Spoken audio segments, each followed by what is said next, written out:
J'ai lu qu'en proposant une conférence de la sécurité de l'Atlantique à l'Oural, pour discuter notamment de la question des frontières, je remettrai en cause les frontières. Mais pas du tout, c'est le contraire. C'est parce que je ne veux pas qu'elles soient remises en cause que je propose qu'il y ait une conférence de sécurité de l'Atlantique à l'Oural.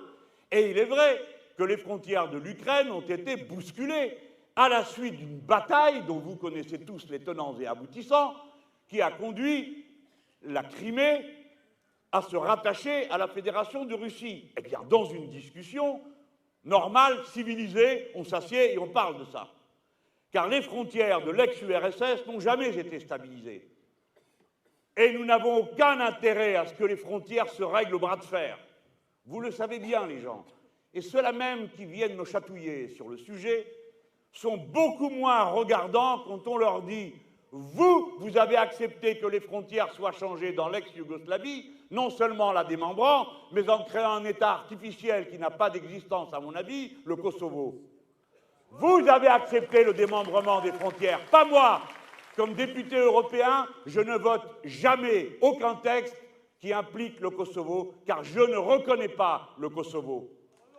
Parce que je suis attaché aux frontières. Écoutez-moi, ce sont des questions extrêmement sérieuses. La paix et la guerre, c'est une question sérieuse.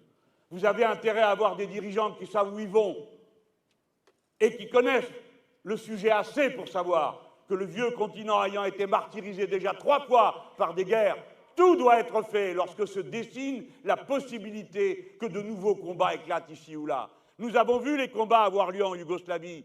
Qu'est-ce que vous croyez? Que le monde est stable et qui vous attend pour prendre le 4 heures le goûter? Bien sûr que non. Alors il faut y réfléchir. Il y a un premier principe qui s'appelle l'inviolabilité des frontières, l'intangibilité des frontières, bien sûr. Et quand il y a problème, il faut parler. Et il faut organiser la discussion.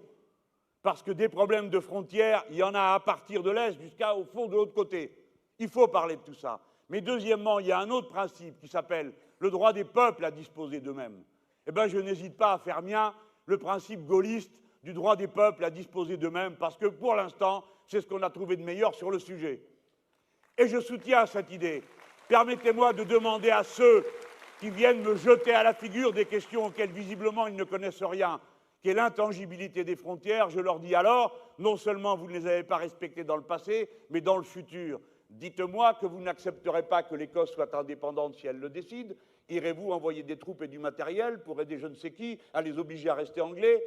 Dites-moi que vous n'accepterez jamais la réunification des 2 Irlandes.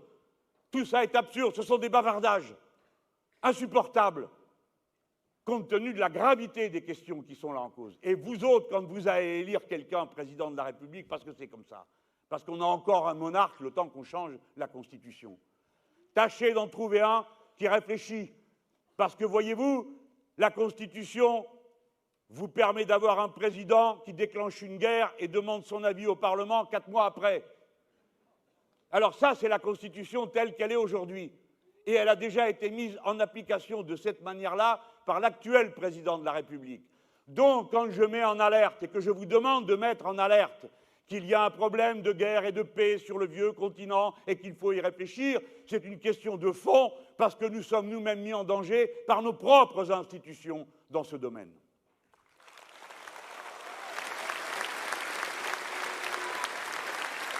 Les amis, nous on fait une campagne instructive. On explique, on fait en sorte que, après, les gens aient compris des choses nouvelles, parce qu'on n'a pas le temps de penser à tout ça. On a déjà tant de choses à faire dans la vie. Mais il faut bien, alors que les responsables fassent leur travail, qui ne peut pas être simplement de vous lancer à la figure des champignons hallucinogènes pour que vous vous rendiez compte de rien, avec des phrases creuses, des discours de gens qui ne savent pas de quoi ils parlent, et ainsi de suite. Il faut qu'on apprenne aux gens autour de nous.